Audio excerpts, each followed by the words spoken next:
오늘의 말씀은 예레미야 47장입니다. 바로가 가사를 치기 전에 블레셋 사람에 대하여 선지자 예레미야에게 임한 여호와의 말씀이라. 여호와께서 이와 같이 말씀하시되, 보라, 물이 북쪽에서 일어나 물결치는 시내를 이루어 그 땅과 그 중에 있는 모든 것과 그 성읍과 거기에 사는 자들을 휩쓸리니 사람들이 부르짖으며 그 땅 모든 주민이 울부짖으리라. 군마의 발굽 소리와 달리는 병거 바퀴가 진동하는 소리 때문에 아버지의 손맥이 풀려서 자기의 자녀를 돌보지 못하리니, 이는 블레셋 사람을 유린하시며 두로와 시돈에 남아 있는 바 도와줄 자를 다 끊어버리시는 날이 올 것임이라. 여호와께서 갑돌 섬에 남아 있는 블레셋 사람을 유린하시리라. 가사는 대머리가 되었고 아스글론과 그들에게 남아 있는 평지가 잠잠하게 되었나니 내가 내 몸 배기를 어느 때까지 하겠느냐? 오호라, 여호와의 칼이요, 내가 언제까지 쉬지 않겠느냐? 내 칼집에 들어가서 가만히 쉴지어다. 여호와께서 이를 명령하셨은즉 어떻게 잠잠하며 쉬겠느냐? 아스글론과 해변을 치려하여 그가 정하셨느니라 하니라. 자, 여러분, 오늘 우리가 읽은 이 짧은 본문이죠. 예레미야 47장은 어떤 나라에 대한 하나님의 예언의 말씀이겠습니까? 딱 보시면 여러분들이 반복해서 나오는 단어가 있다는 것을 알게 됩니다. 그 단어가 뭡니까? 블레셋이죠. 이 말씀은 블레셋에 대한 하나님의 심판의 메시지입니다. 자, 지금까지 계속해서 어떤 나라에 대한 심판의 메시지가 전해졌죠? 맨 처음에는 남유다 왕국에 대한 심판의 메시지. 남유다 왕국이 남유다 왕국이 바벨론의 그 느부갓네살 왕에게 멸망할 것을 말씀하셨잖아요. 그리고 어제 본 본문에서는 어떤 나라가 등장했습니까? 애굽이 등장했죠. 애굽에 대한 심판. 그리고 오늘 이 예레미야 47장에는 블레셋에 대한 하나님의 심판. 자, 그렇기 때문에 여러분, 이 말씀이 왜 중요하냐면 예레미야로부터 하나님의 말씀을 전해 듣는 이 유다 백성들은 어떤 생각을 했을까요?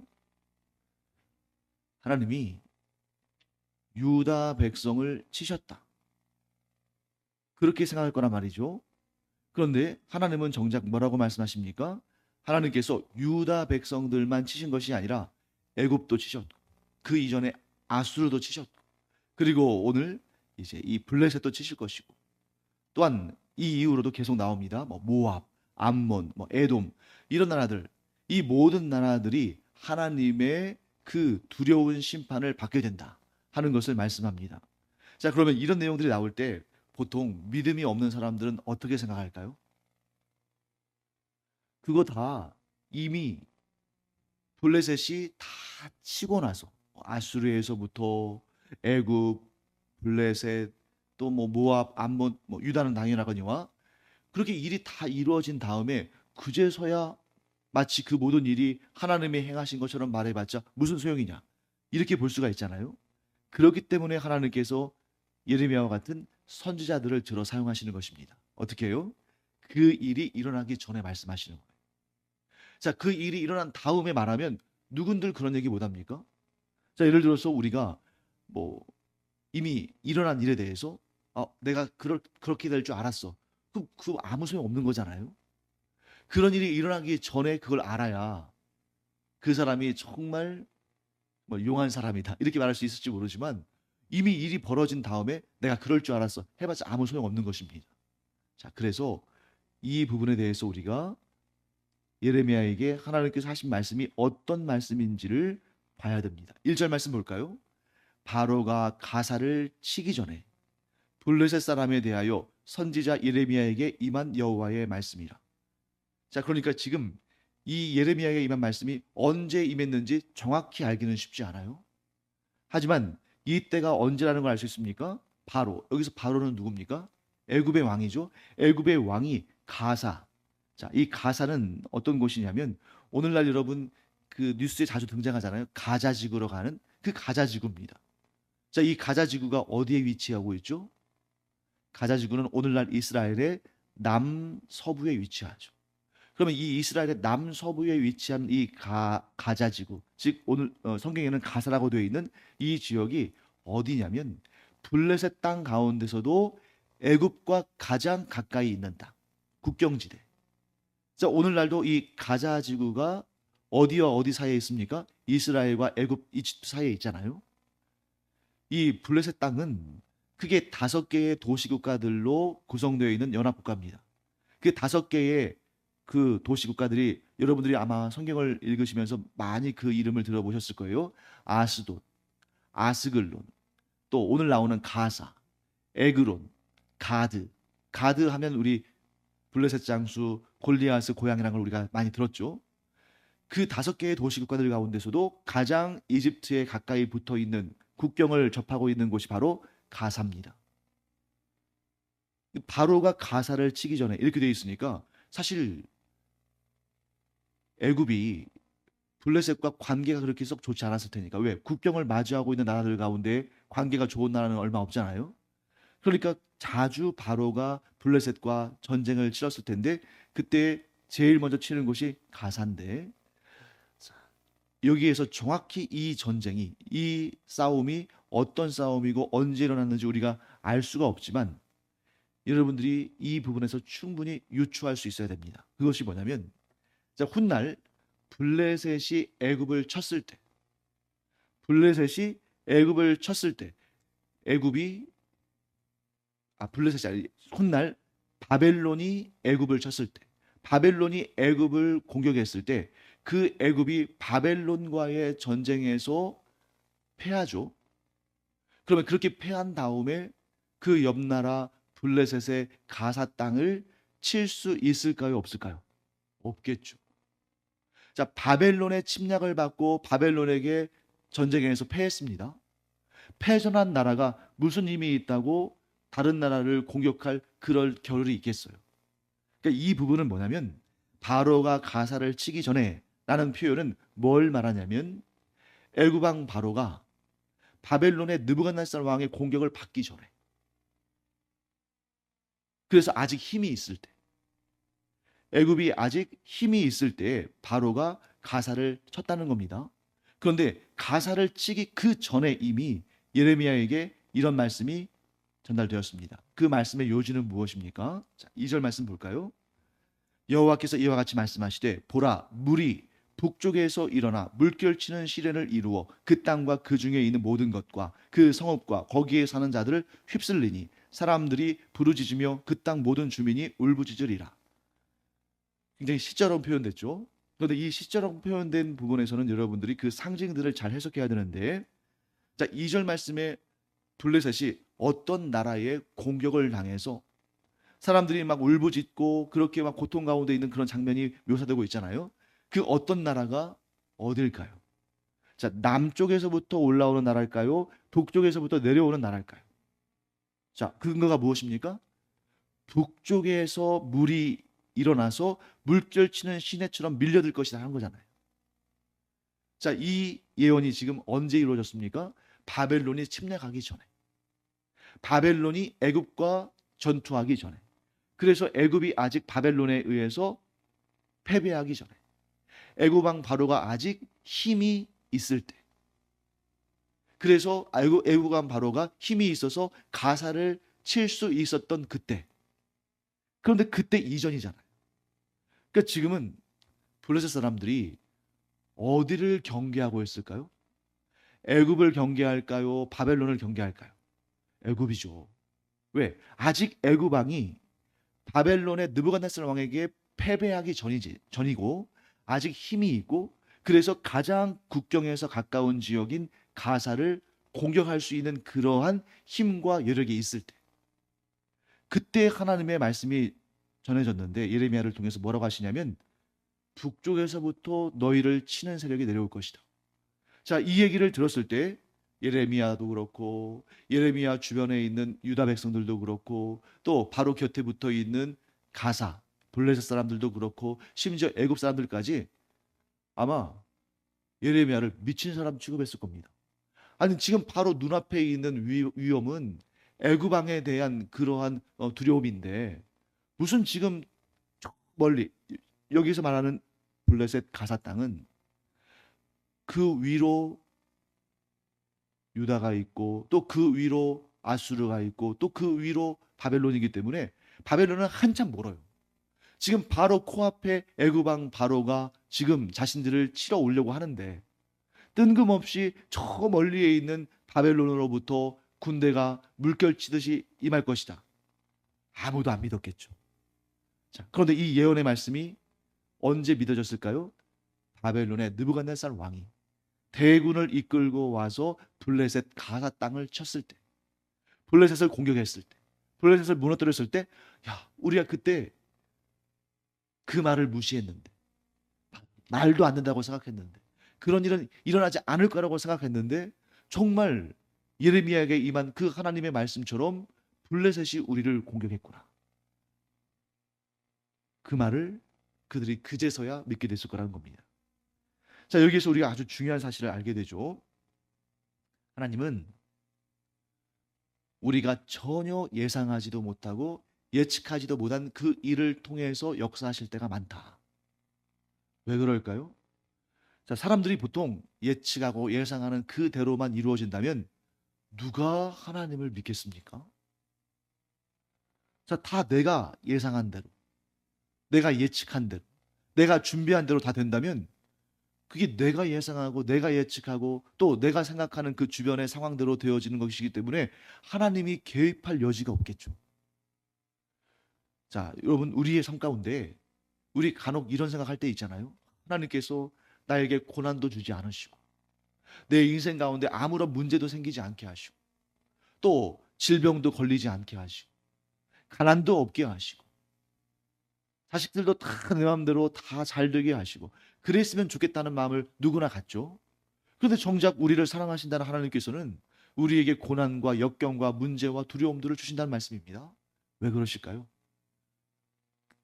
아이러니하게도 그래야만 우리가 하나님의 존재를 더 깊이 믿고 깨닫고 하나님께 간구하며 하나님을 의지한다는 말이죠. 자, 여러분 한번 생각해 보세요.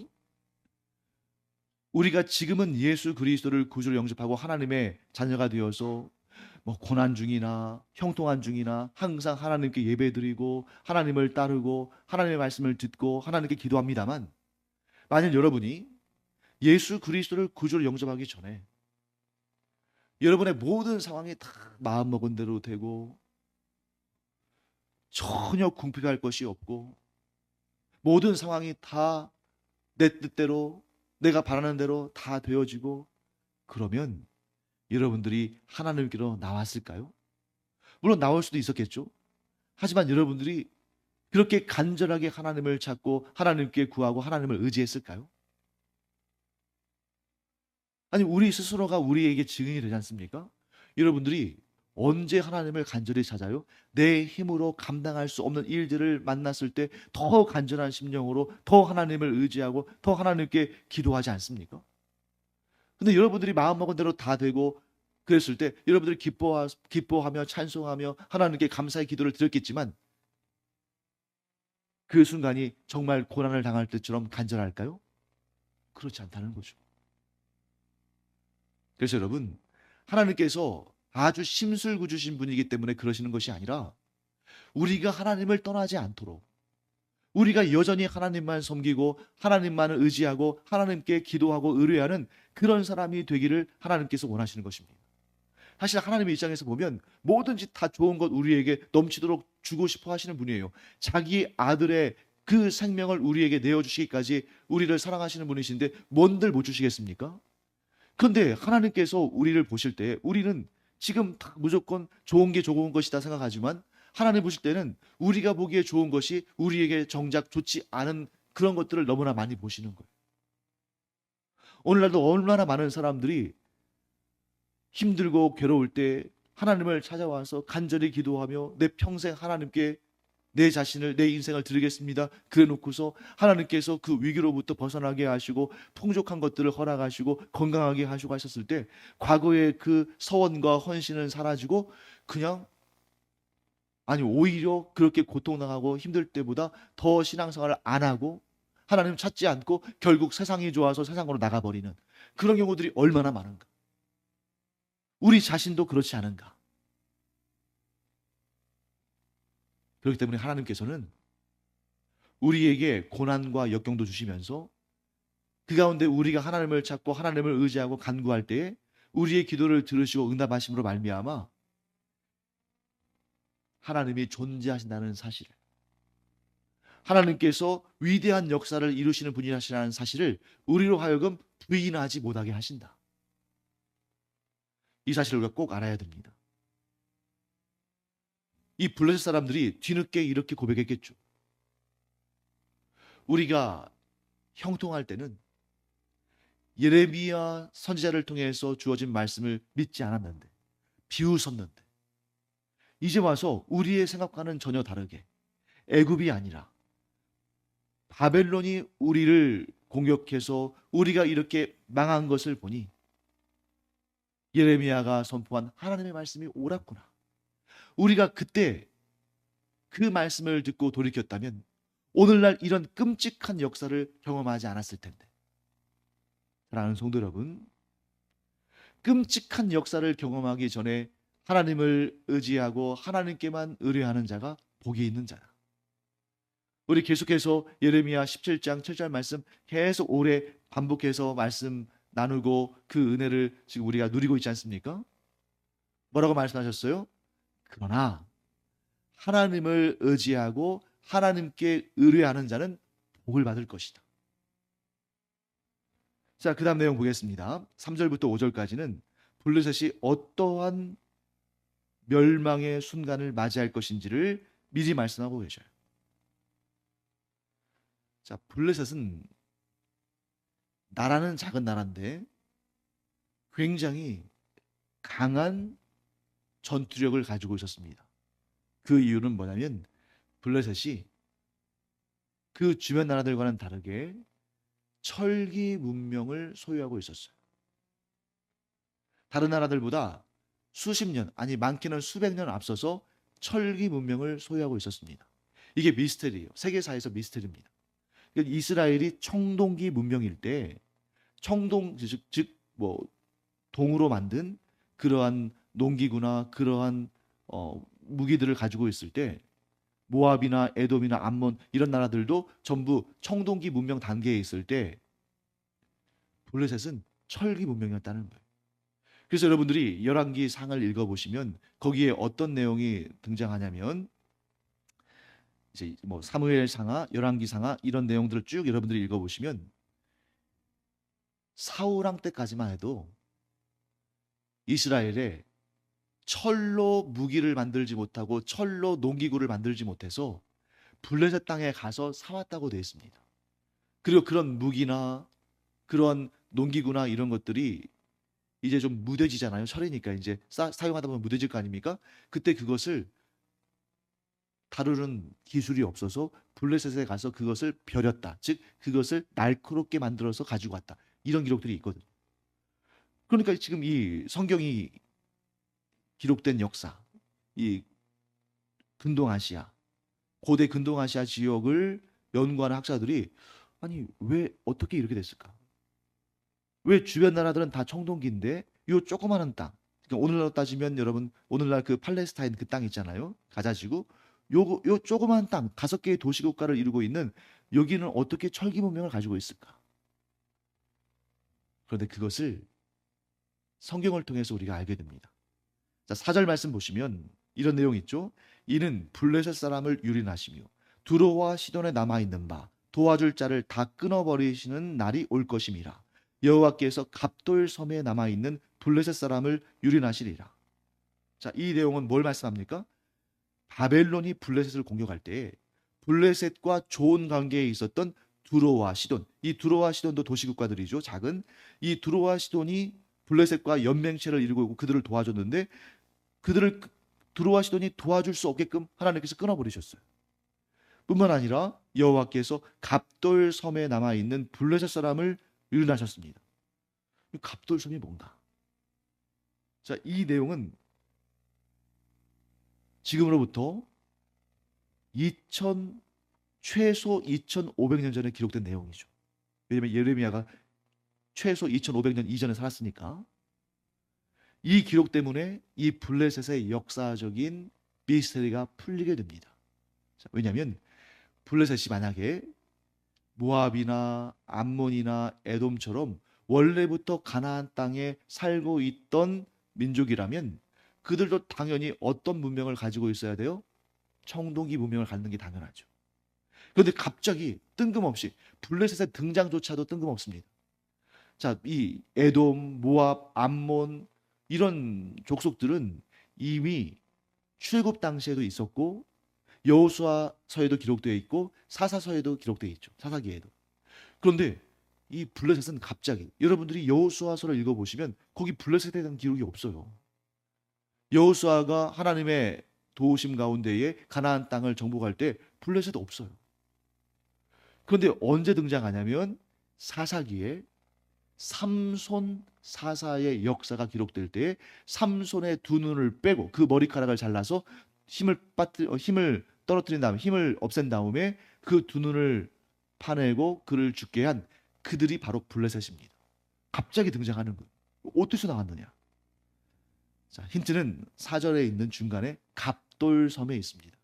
갑돌섬. 이것은 이제 우리식으로 표현한 것이고 원래는 성경에는 뭐라고 되어 있냐면 다른 본문에는 그레데섬.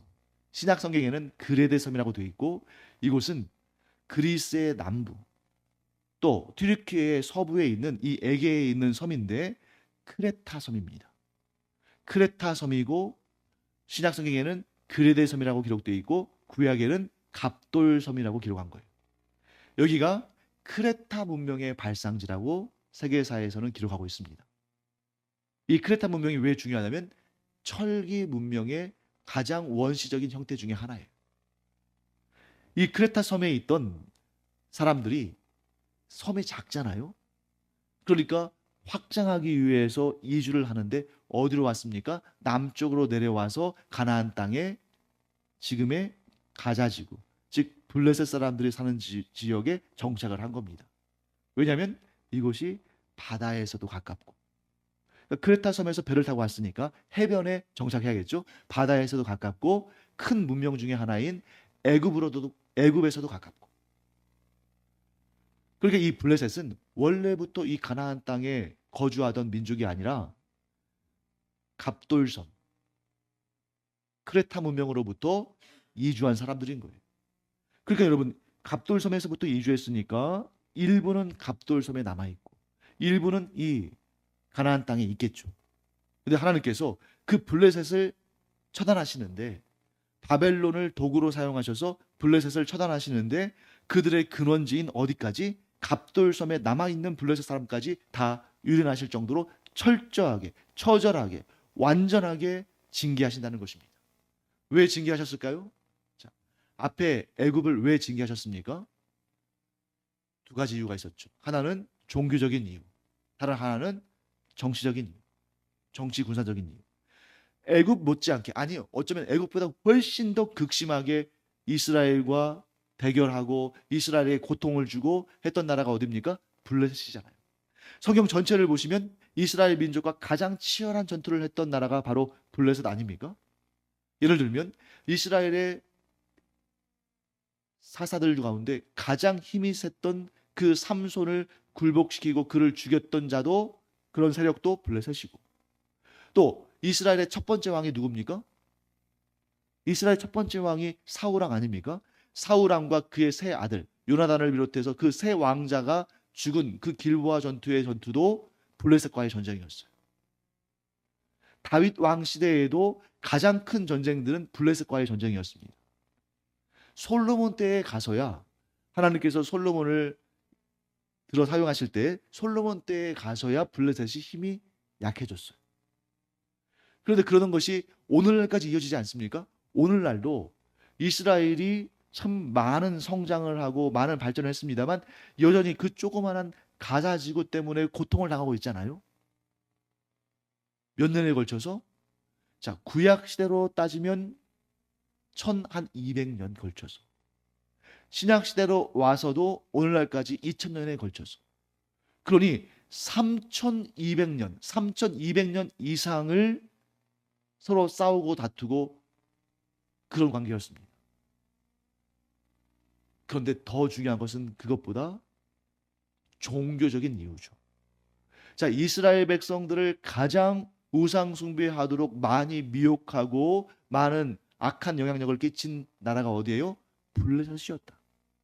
블레셋 사람들이 섬기는 바알과 아스타롯과 아세라, 이 우상들을 바로 붙어 있으니까 이스라엘 백성들이 그들과 함께 그런 우상을 섬기는 그런 너무나도 끔찍한 역사가 우리 성경에 기록되어 있는 거죠.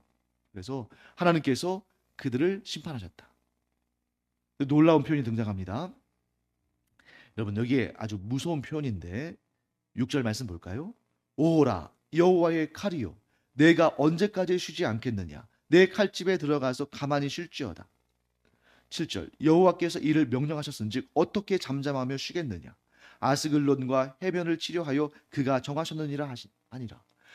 이 블레셋을 치는 여호와의 칼이 얼마나 무섭든지 언제쯤 쉬겠느냐, 언제 칼집에 들어가겠느냐, 이렇게 사람들이 외치는데 하나님께서 예레미야를 통해서 뭐라고 말씀하십니까?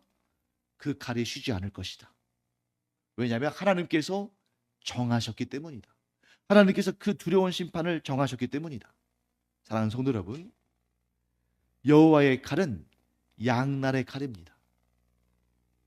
여호와의 칼은 양날의 칼인데 어떤 칼이냐면 어떤 이에게는 보호하심의 칼이고 어떤 이에게는 심판의 칼이에요.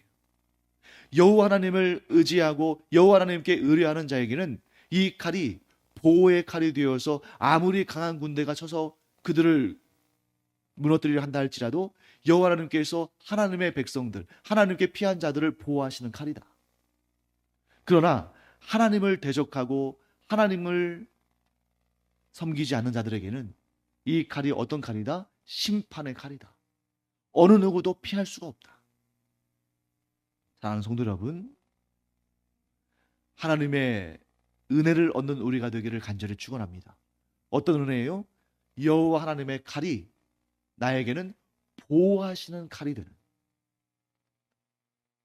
이 은혜는 오직 여호와 하나님만 섬기며 하나님만 의지하며 하나님만을 의뢰하는 자에게 주어지는 것이다.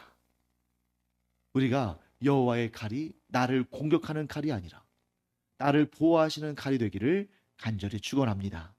기도하겠습니다. 하나님, 오늘 블레셋이 하나님께 심판을 받을 것이라는 그 예언의 말씀을 저희들이 함께 봅니다. 끝까지 패역하여 하나님을 섬기지 않고 하나님을 의지하지 않고 하나님께 의뢰하지 않는 자는 반드시 여호와의 칼이 그에게 공격의 칼이 되지만, 그러나 오직 여호와 하나님을 믿고 섬기며 의지하고 순종하는 자에게는 그 칼이 보호의 칼이 될 줄 믿습니다. 저희가 끝까지 이 믿음 지키고 하나님만을 의지하고 하나님께만 기도하며 의뢰하는 자들이 되어서 하나님의 보호하심과 그 은혜를 충만히 누리는 저희들 되게 하여 주시옵소서. 감사드리며 예수님의 이름으로 축복하며 기도합니다. 아멘.